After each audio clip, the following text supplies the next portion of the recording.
بسم اللہ الرحمن الرحیم۔ انسان کا سب سے بڑا دھوکہ یہ ہے کہ اپنے آپ کو کچھ سمجھنے لگ جاتا ہے، جبکہ انسان کچھ بھی نہیں۔ اس کائنات کے اندر صرف فیصلے اللہ کے چلتے ہیں۔ مٹی سے بنا انسان مٹی میں جانا ہے، بنا مٹی سے ہے، اس کا آخری ٹھکانہ بھی مٹی ہے، پھر اس کے اندر جا کر پھر اس نے مٹی مٹی ہو جانا ہے۔ لیکن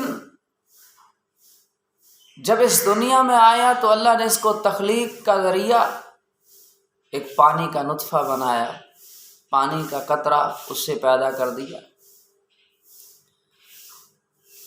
جو مٹی سے بنا مٹی میں جانا ہے، اور دنیا کے اندر آیا تو پانی کے ایک نطفے سے آیا بنا۔ اب درمیان میں یہ اپنے آپ کو اتنا اعلیٰ سمجھتا ہے کہ اس کے ذہن میں اس کا ثانی کوئی نہیں ہوتا۔ یاد رکھیں، اس زمانے کے اندر گھریلو معاملات میں بھی اس چیز کی بہت بڑی کمی ہے۔ ہر کوئی اپنے آپ کو اعلیٰ سمجھتا ہے۔ گھر میں 3 فرد رہتے ہیں، ہر ایک کہتا ہے میں اعلیٰ ہوں۔ اس کی سوچ میں یہ ہے کہ میں بہتر ہوں، میں ہی ٹھیک ہوں، دوسرا غلط ہے۔ تو یہ سب کچھ ایک ایسی کھینچا تانی کا ماحول بنا ہوا ہے۔ اللہ رب العزت نے ان تمام باتوں کو اپنے پیارے محبوب صلی اللہ علیہ وسلم سے ختم کروایا۔ سوچ کو، دل کو، دماغ کو، فیصلوں کو، ہر چیز کو مٹا کر فرمایا اپنے اوپر ایک فیصلہ غالب کر دو، اپنے اوپر ایک فیصلہ غالب کرو، وہ ہے اللہ اور اس کے رسول کا حکم ماننا۔ آپ سے تمام غلامیاں ختم ہو جائیں گی، آپ سے سب غلامی ختم، ایک کی غلامی کر لو، وہ ہے محمد رسول اللہ کی فرما برداری۔ اور یاد رکھو، پھر اللہ اپنے فرما بردار کو، اپنے سامنے جھکنے والے کو اللہ کبھی کسی کے سامنے جھکنے نہیں دیتا۔ جو محمد رسول اللہ صلی اللہ علیہ وسلم کے طریقے پہ اللہ کو راضی کرنے والا ہو، اللہ ایسے شخص کو کبھی کسی کے سامنے جھکنے نہیں دیتا۔ اللہ ایسے شخص کو، جس کے دامن، جس کے ہاتھ رات کی تنہائیوں میں اللہ کے سامنے اٹھنے والے ہوں، اللہ اس شخص کو کبھی کسی کے سامنے محتاج بنا کر پیش نہیں کرتا۔ اللہ کے بنو، اللہ تمہارا بنے گا، اللہ تمہیں کسی کا محتاج ہونے نہیں دے گا۔ تو عرض کر رہا تھا کہ یہ ہے سوچ کی خرابی۔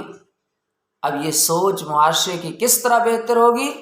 ہمیں محمد رسول اللہ صلی اللہ علیہ وسلم کے دین کی طرف جانا ہوگا۔ اس وقت تمام مسائل، ہر طرف افراتفری کا جو ماحول بنا ہوا ہے، در حقیقت یہ نبی پاک صلی اللہ علیہ وسلم کے دین کو چھوڑنے کی وجہ سے ہے۔ آپ جب بھی کسی مسئلے کو بھی دیکھ لیں، گھریلو اختلاف، باہر کے اختلاف، ماحول کے اندر اختلاف، سوچوں کے ایک دوسرے کا مخالف آنا، غربت کا آنا، روزی میں بے برکتی کا ہو جانا، پیسہ بہت آتا ہے لیکن اس کا پتہ نہیں چلتا۔ جب آپ دنیا کے اندر جس بیماری کی طرف جاؤ گے، تمہیں ایک ہی مسئلہ نظر آئے گا کہ در حقیقت محمد رسول اللہ صلی اللہ علیہ وسلم کی غلامی کوئی نہیں، پیغمبر کی فرما برداری کوئی نہیں۔ جب پیغمبر کی فرما برداری آ جائے، اللہ اس معاشرے کو اٹھاتا ہے جس معاشرے میں پیغمبر کی فرما برداری ہو۔ انہی کے لیے تو اللہ نے فرمایا، اور انہی کو تو اللہ نے اشرف المخلوقات قرار دیا ہے۔ اگر پیغمبر کی فرما برداری نہ ہو تو پھر رب نے ایسے جو انسانی وجود میں کھڑے ہوں، اولئک کالانعام، فرمایا یہ تو جانور کے مثل، اس سے بھی بد ہے۔ اشرف المخلوقات تو تب ہے جب پیغمبر کی فرما برداری میں آئے۔ گرامی قدر، اس طرح چارہ تو صبح بھی جانور کھا لیتا ہے، شام کو بھی کھا لیتا ہے، پیٹ تو اس کا بھی بھرا ہوا ہوتا ہے، جب بھوک لگتی ہے اس کو تو وہ بھی آوازیں دینے لگتا ہے۔ اگر صرف انسان کھانے پینے اور کوٹھی بنانے، پراپرٹی بنانے پہ لگا رہے، اس کا نام کیا ہے؟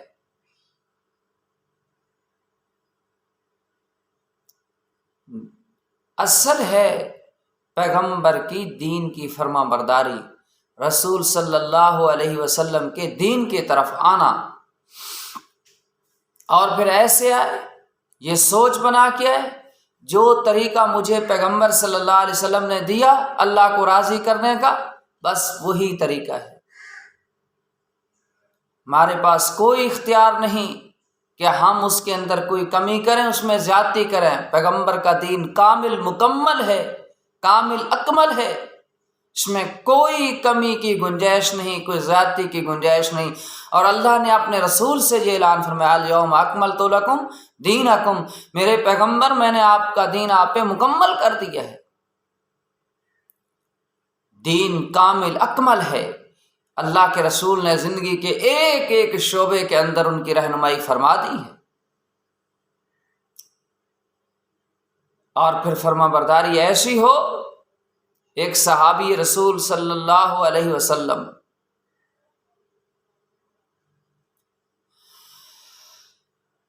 ایک دفعہ نبی پاک صلی اللہ علیہ وسلم کے ساتھ وہ سفر کر رہے تھے۔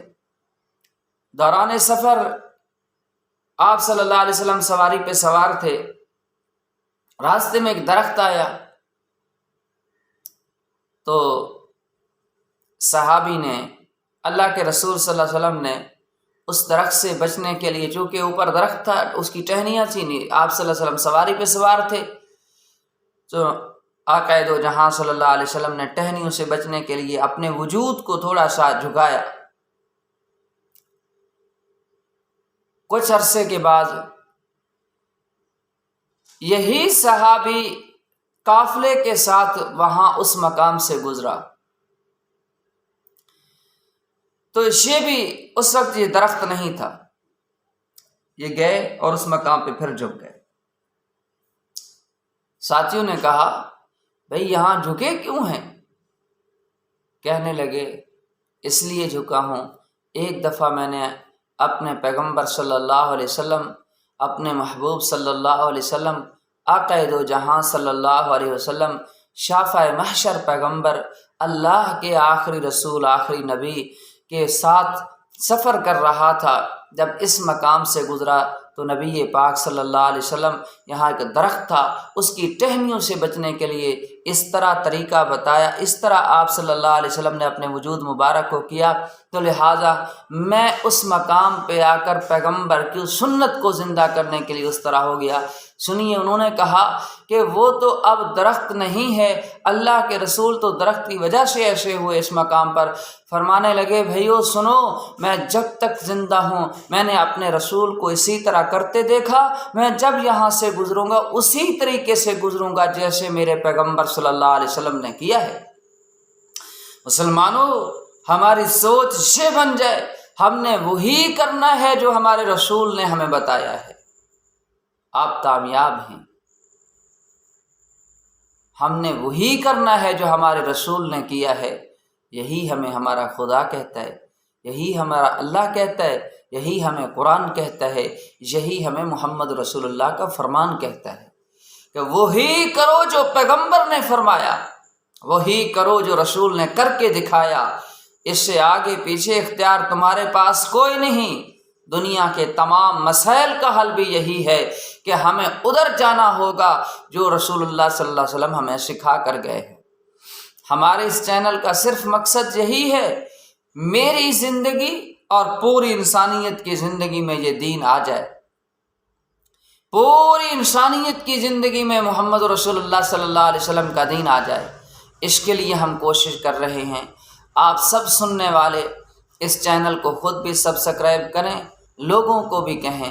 جتنے لوگ آپ کی وجہ سے، آپ کی کوشش کہنے، تیار کرنے کی وجہ سے آئیں گے تو یاد رکھیں وہ جتنے اعمال اس چینل کو سننے کے بعد کریں گے یا دین کا ایک واقعہ بھی سنیں گے، تو جتنے تک اللہ کی رحمت ان پہ ہوگی اس کے برابر کہنے والے کو بھی اللہ نیکیاں نصیب فرمائے گا، جتنا اجر عمل کرنے والے کو دے گا اس کے برابر عمل کے لیے تیار کرنے والے کو بھی اللہ نصیب فرمائے گا۔ تو لہٰذا آپ کوشش کریں ہماری زندگی میں دین آ جائے، کوشش کریں ہم پیغمبر صلی اللہ علیہ وسلم کی فرما برداری کی طرف چلے جائیں۔ کامیاب ہے وہ شخص جو پیغمبر کا فرما بردار بن گیا، ناکام ہے وہ شخص جو پیغمبر کا نافرمان بنا۔ اللہ ہمیں عمل کی توفیق نصیب فرمائے۔ اللہ آپ سب کا حامی و ناصر۔